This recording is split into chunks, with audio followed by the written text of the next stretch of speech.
please subscribe and don't forget to press the bell icon to get notified whenever we upload a new video. Now, as someone once said, life is inherently risky, and the only one big risk you should avoid at all costs is the risk of doing nothing. And I'm sure none of you in the audience have taken upon you that risk. So ladies and gentlemen, without much ado, let me give you a very warm welcome to the India Risk Management Awards 2018, presented by ICICI Lombard and CNBC TV18. Now, risk could be a major cause of uncertainty in any organization. Companies today are increasingly focusing more on identifying risks and managing them before they turn into crises.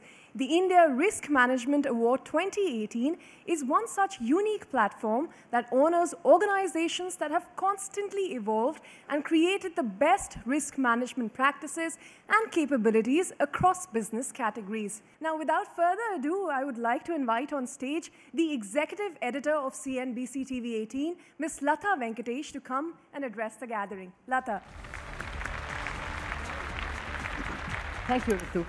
Well, on behalf of CNBC TV18, it is my pleasure to welcome all of you to this year's India Risk Management Awards ceremony.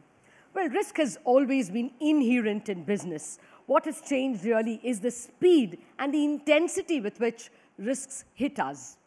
So many of the risks were actually part of sci-fi until recently, but suddenly they've all become realities. For instance, driverless cars, drones delivering pizzas, 3D printing, or artificial intelligence, chatbots, or for that matter, even blockchain. All these are rendering large parts of our economies, our businesses, and our employees either unemployed, unemployable, or at least catching for breath to manage this change. When ICICI Lombard and CNBC TV18 came together and conceptualized the India Risk Management Awards, the intention was actually to spread awareness about risk. With each passing year, there are more companies who are offering themselves as nominees for the Risk Management Awards. There are more companies who are ticking more boxes. There are more companies that are able to pass the Grueling test, which our knowledge partners, PwC, have designed preparatory to selecting the shortlist for the risk management candidates.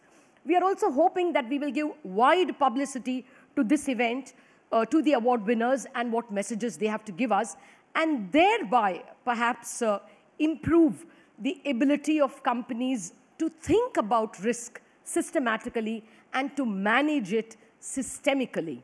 That at least is our goal. Thank you very much, and once again I wish all of you an enlightening and hopefully an entertaining evening as well. Thank you. Thank you very much, Ms. Venkatesh, and you've already given them a teaser of what's to come. I would now like to invite on stage the man responsible for bringing all of us here tonight, and that is the Managing Director and CEO of ICICI Lombard, Mr. Bhargav Dasgupta, to share his thoughts about these awards. Mr. Dasgupta, please.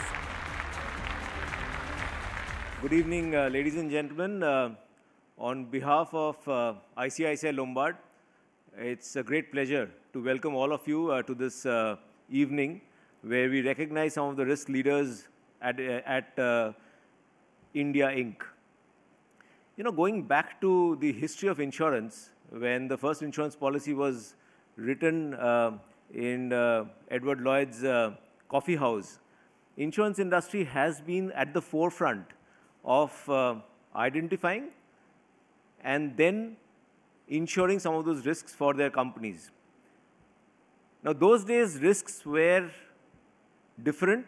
We started with marine insurance. When London fire happened, we provided covers for property risk, fire risk. Over the years, as automobiles developed, we provided those covers. And as healthcare costs went up, we started covering some of those risks as well. But at ICICI Lombard, we believe that as risks morph, as risks change, you have to morph and change with times. Lata talked about some of the major changes in technology and the impact that they're going to have, or in fact having, on all of us. Some of these changes are extremely positive for society at large, but equally bring with it a bunch of risks that we as a society, as a human society, haven't anticipated, don't even know, what they will be and how to address them.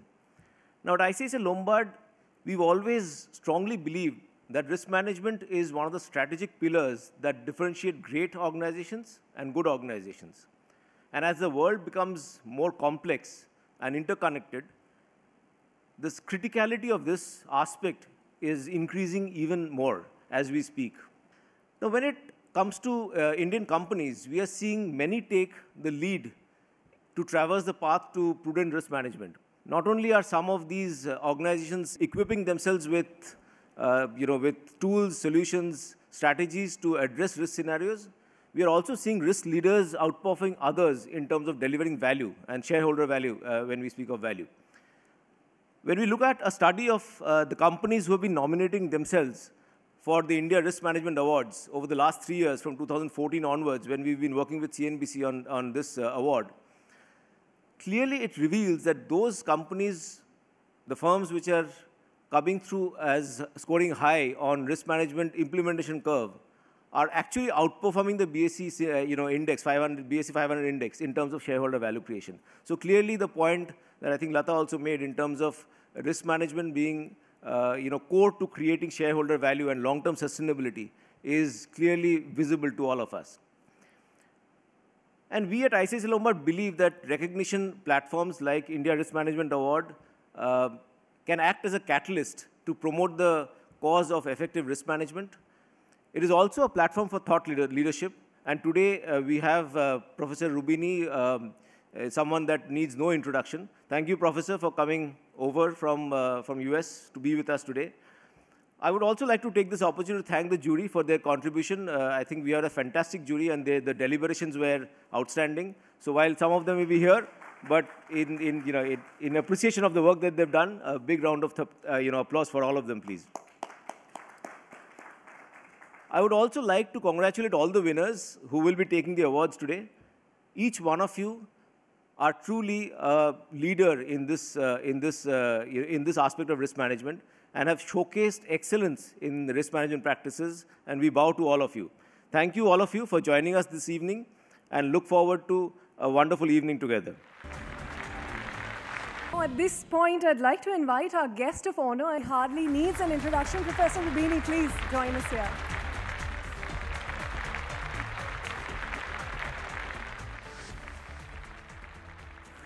Good evening, everyone, ladies and gentlemen. It's a great pleasure and honor being here and being a keynote speaker. I've been coming to India for the last 25 years, and I've been many times to this great city of Mumbai. And it's really a great pleasure and honor being here in this wonderful country and this great city. I guess that one of the reasons why I've been asked to present this keynote today at this risk management award is that I've been one of the few economists, as was pointed out, that predicted the US housing bubble and the subprime bubble and the credit bubble and eventually the bust that led then to not just the US and banking crisis, but also to the global financial crisis. And as I travel half of my time around the world, I often get asked, how did you predict the global financial crisis? Did you have a crystal ball? I say, no, I did not have a crystal ball. And then the second question is, of course, where is going to be the next crisis, in which country, in which sector, and when? And is there a risk of another global financial crisis, and over which horizon? And of course, the next question, of course, is one about the global economic outlook. What's the outlook for the US, the global economy, for China, India, and emerging markets? What's the outlook for economic growth, for inflation, for economic policies, monetary, fiscal, and otherwise? And of course, what are the implications of that for a variety of asset prices like US and global equity, bond yields, currencies, commodities, and emerging markets? But more recently, actually, as I go around the world, the very first question being asked is the one, should I buy Bitcoin? And is Bitcoin a bubble or not? So we live in a world of uncertainty. We live in a world of risk, whether you are an economist, an academic like me, whether you are a policymaker, whether you are a businessman like many of you, whether you are an investor, you are facing a number of risk and uncertainty, and you have to make economic, investment, business, financial decisions that imply saying something about factors that are still about the future that are unpredictable. So the question is, in some sense, how you make sense of the future, how you predict the future, and how you manage a variety of risks that you have to face. So whether it's biotech, whether it's information technology, whether it's manufacturing, whether it's fintech, is this combination and symbiosis between AI, machine learning, Internet of Things, and big data. There's going to be a massive revolution. And therefore, this technical disruption is going to completely change pretty much every industry. We're going to go from an old economy to a new economy. We're going to go from an analog economy to a digital economy. We're going to have new industries, new firms, and we'll have a massive amount of Schumpeterian creative distraction. I'll make the final observation that is an important one. Technology can change the world for the better, but we know that also these technological innovations are going to disrupt jobs, are going to disrupt income, and are going to disrupt entire industries. Some people are optimistic and more utopian, and they say, yeah, jobs are going to be disappearing, disrupted, but there are lots of industries of the future and lots of new goods and services we're going to create, and like the first and second industrial revolution, eventually there'll be job creation, so let's not worry about it.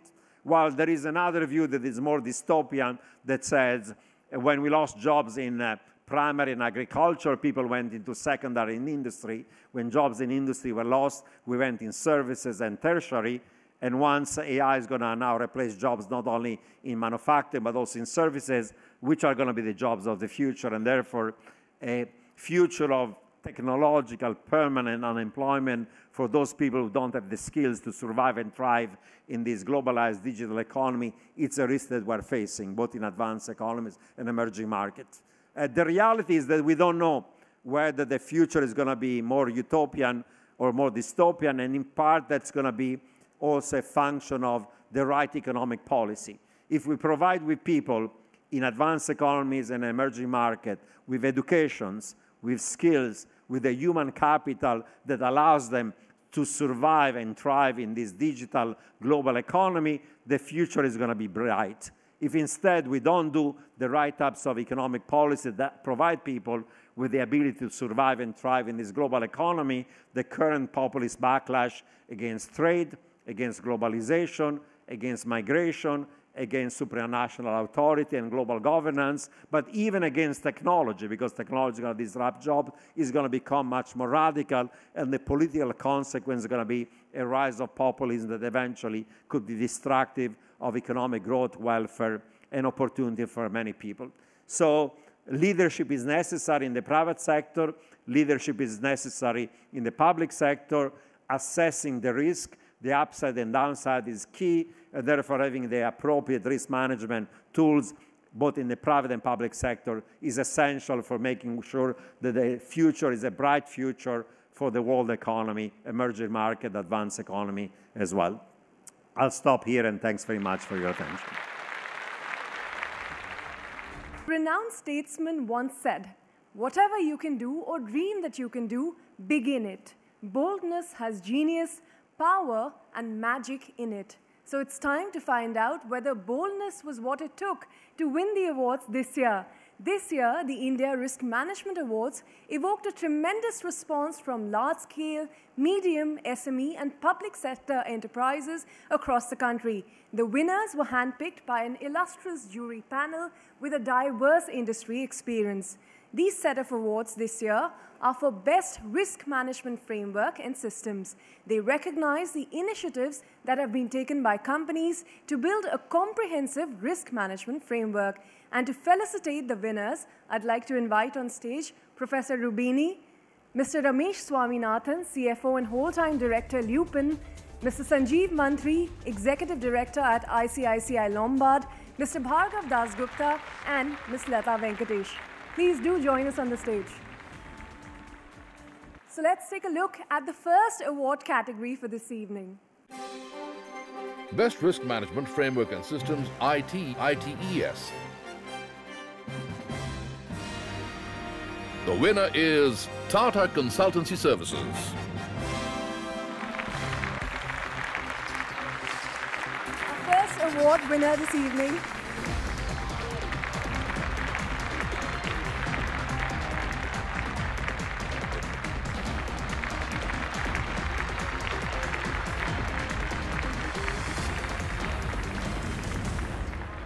Our next award category for the evening, ladies and gentlemen. Best Risk Management Framework and Systems Sustainability. The winner is Hindustan Zinc Limited, Vedanta. Receiving the award is Mr. Amitabh Gupta, CFO, and Mr. Lakshman Shekhawat, COO at Hindustan Zinc.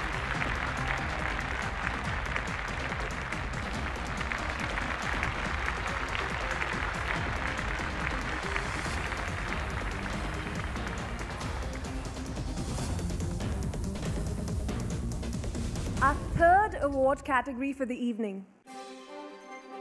Best Risk Management Framework and Systems, Capital Projects and Infra. The winner is Larsen & Toubro. I'd like to invite on stage Mr. R. Govindan, Vice President Finance and Risk Management L&T, to come and please accept the award.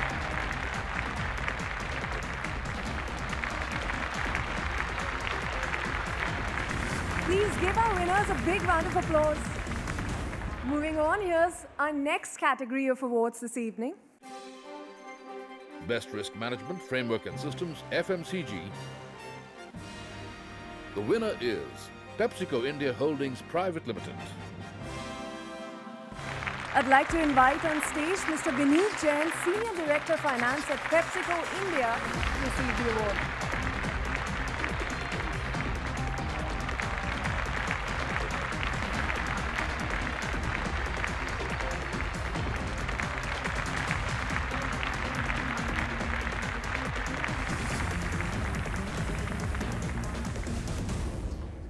In this category, we also have a special jury citation.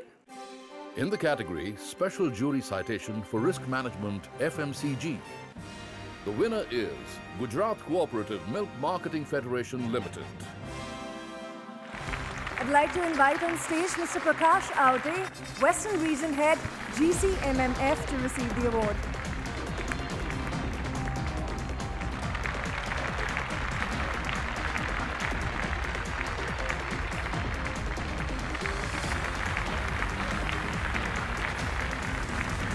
We'll move on with our next set of awards, and I'd now like to invite Mr. V. Ramakrishnan to join Professor Rubini and everybody else on the stage to give away the awards. Well, here's a look at our fifth award category this evening. Best Risk Management Framework and Systems, Logistics Risk Management. The winner is All Cargo Logistics Limited. And receiving the award for All Cargo Logistics is Mr. K.V. Mukundan, Chief Assurance and Risk Executive. Joining him is Mr. Sandeep Anand, CEO, Projects and Engineering Division.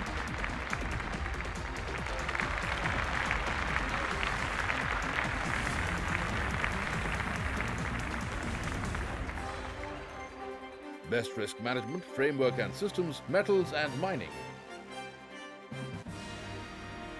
The winner is Tata Steel Limited, India. I'd like to invite on stage Mr. Kaushik Chatterjee, CFO and Executive Director at Tata Steel.